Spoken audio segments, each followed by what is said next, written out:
Good morning, trade pros. Welcome to our morning market update for Wednesday, July the 18th. This is Victorio. And this is Marky. He's not looking at anything embarrassing, don't worry. I got to check what you guys are Googling before I do that. Morning, trade pros. Welcome to our morning market update for July 18th of 2018. George Papsov, Trade Pro Academy. We're going to talk about gold today and why it's getting hit pretty hard. We're going to talk about some earnings that came out yesterday. We're going to talk about Goldman Sachs, and we're going to end it up by talking about Jerome Powell's speech yesterday, his testimony. All right, so let's start out by covering some of the key earnings from yesterday. Charles Schwab, can't talk today. I'm just going to do sign language. No. Charles Schwab is up 3.6% on the new assets and account growth. So that stocks has been pretty strong, pretty bullish. SCHW is a symbol. CSX is up 3.5% after having strong Q2 earnings. Goldman Sachs is down 0.2% on legal costs and underwhelming trading revenue. And I'm going to mention this point. You know, some of you may be having issues out there trading consistently, and you need to know that it's not just you. Goldman Sachs is struggling also. Although Goldman Sachs can't get a trade right if their life depended on it recently. In their reports, it's almost become comical in the industry. You basically do the opposite of what Goldman thinks is going to happen. You got to have a great track record. We'll talk about Goldman in a moment. Johnson & Johnson up 3.5%, beating expectations. United Health, UNH down 2.6%, despite the fact they're raising guidance. UNH could be a good dip buying opportunity, given that they pretty much raised their guidance higher, had decent results, but still got sold off. And the United Continental up 4% after upping its outlook. So strong earnings yesterday for the most part.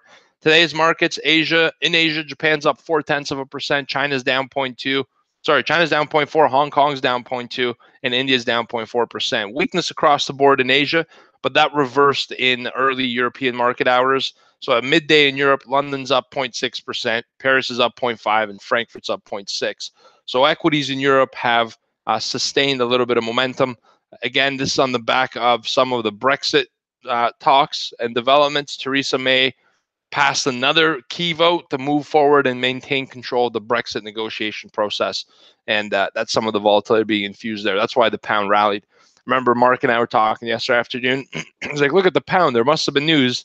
And I searched for it, and sure enough, there was news, and that was the Brexit part of the news that caused the pound to rally. All right, crude futures are down another 2% today. We had quite a move overnight for an overnight session. It was pretty impressive, but we're still down. We're very bearish, and we were bearish from Sunday at 8 p.m. Eastern. That's when we do our regular Market Analysis live webinars. We gave out the idea there to start shorting rallies, even if they were shallow. All right, gold prices are down to 1,222.40. I'm really struggling with numbers today. I don't know. I didn't even drink last night. Bitcoin is up 0.8%. And now above 7,500 for the first time in a month on news that BlackRock, a massive wealth management company, has established a crypto trading desk. That's big news because they're acknowledging it's an asset that'll be here for the long haul, and that's got retail excited and everybody's buying into it. The question becomes, can we get above the overhead resistance, and do we have enough buying volume to sustain this rally, or is this rally an opportunity to sell? And that's a tough question to answer at this moment. You're sort of looking on the outside in, waiting for some more confirmation.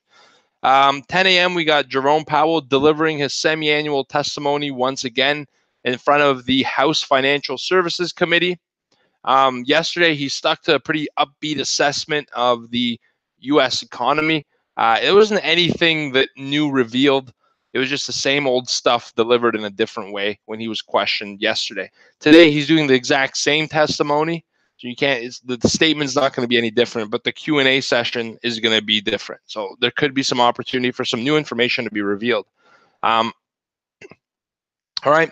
He downplayed the impact of global trade risks on the upcoming rate rises. He basically said, you know, those risks aren't as they're not as great or vast as economists are saying, and they're sticking to their upbeat outlook for the economy and therefore higher interest rates. So the fact that he said, you know what, we're going to maintain our interest rate platform he was very hawkish actually in that meeting. And the bullish outlook on the overall economy is what really put a sell side pressure on gold. Gold got clobbered yesterday. It got monkey hammered. One of our members here on YouTube commented that it was time to buy gold a couple months ago. And this is what I was afraid of. This is what I'd mentioned, is that we're in an interest rate hike cycle. The US dollar benefits the most from this kind of price action. I said, watch out for gold, because gold's got two things working against it. This market rally, first of all, and secondarily, market rally and interest rates is one. And then secondarily, it's the fact that gold's in weak seasonal strength at the moment. Gold, from a seasonality basis, is weak. You want to learn about seasonality, I'm going to add the link in the description as soon as I'm done this morning market update. You can click it and learn more in our blog post. Promise you it'll be enlightening. All right. Newly appointed Goldman Sachs CEO David Solomon is taking over from Lloyd Blankfein, and that's going to be in a couple months' time. He is David Solomon's actually a DJ.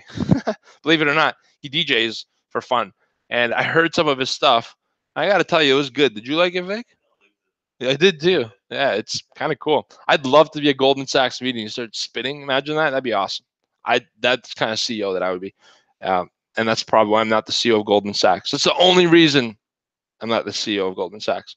The news is that David Solomon, get this, he's going to be getting an 8% increase in base pay to $2 million. That's his base a year. And then he gets stock compensation. After he steps in the CEO role, get this, his total compensation will be, or in 2017 was an X amount. I want you guys to guess, Marky, how much, or Vic, sorry, how much you think he made in 2017? 2 million base. 15 to 18? Marky, he's just out of it. Oh, you're listening. Yeah. I want you guys to guess on YouTube too. That's his base pay. Okay. $21 million in 2017. Yeah, you got that. The Price is Right style, you got it. You said 15, 18. Yeah, he's made $21 million in 2017. Stands to make more the next year. So look, I'm not saying that CEOs shouldn't get paid well, but that's damn well. That's good job. Yeah, good earnings yesterday. Here's the thing that's interesting though. In Goldman Sachs, they pledged $5 million more in annual revenue by growing their consumer bank side. So their banking sector, or their banking side of the book, has grown a lot. Really good revenue. Their trading revenue stinks. And what David Solomon said is he's going to change the approach to how trading is done at Goldman Sachs. That's a bold statement. And we're going to look for some more details into that as he goes in and transitions to leadership. So watch the stock closely, because there's going to be big changes. Trading revenue is a large driver. Fixed income, commodities, and currencies are a large driver for a bank's profitability. All right. Huge profit margins and opportunity there. So that's that. That's Goldman Sachs. Last but not least, yesterday we said there was an air show going on that had started yesterday that runs for a few days. Boeing wins a contract. It was announced during the air show for $3.9 billion to build two 747-8 aircraft for use on Air Force One. That's Donald Trump's new plane, basically. This is why it's funny, because Donald Trump says paying $4 billion for two airplanes is ridiculous. I could build them cheaper, the Trump planes.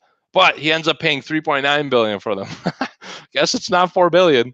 Anywho, you know, I didn't criticize the number, so I shouldn't be making fun of it. But it is expensive to build a bulletproof airplane and things like of that nature. The Air Force One planes have an insane amount of technology on them, so that's why it's way higher than any other plane. I think the Boeing 747-8 series are about $500 to $800 million each. So that would mean that you're more than doubling the cost for Air Force One. But they did win the contract officially. They're due to be delivered by December 2024. So we don't really know if Donald Trump will get any use out of them. The contract appears to follow the outlines of the informal agreement reached between Boeing and the White House in February, where Donald Trump objected to the $4 billion price tag. But there you have it. So there isn't much news this morning. There isn't any economic news, really. Powell at 10 a.m. We do have one big news event. Oh, my goodness. Can't believe I was about to cut you loose without telling you this. Today is oil inventory day. Every Wednesday at 10:30, Victoria will clap. That's funny. Every Wednesday at 10:30, we have our oil inventory days. And it's very important because you can make your entire weekly income in 1 hour of one day. It's that important. And we're going to trade it live in our group. So I encourage you guys to sign up and check out our day trading or elite package. You're going to have access to our live morning trading room every Monday to Friday, 9 to 11 a.m. Wednesdays are super exciting. If you join today, you technically have 2 Wednesdays within your 14-day money back guarantee. All right? We'll see you guys there. It's risk-free, and you're going to find that you love it. We got the best community online. It's like if I handpicked members, I couldn't pick a better community than we have. I love these guys. So now that I said that, I got to turn around and set some levels with them and open up the trading room. You guys have yourselves a great day. Thank you for tuning in. All the best. Manage your risk, trade like a trade pro. Today we expect continuation of some of the last day's trends, but we could also see consolidation. I would say there's a high if I was a weatherman, there's a high probability of sideways showers today. Consolidation, sideways moves. Trade less, take profits quicker.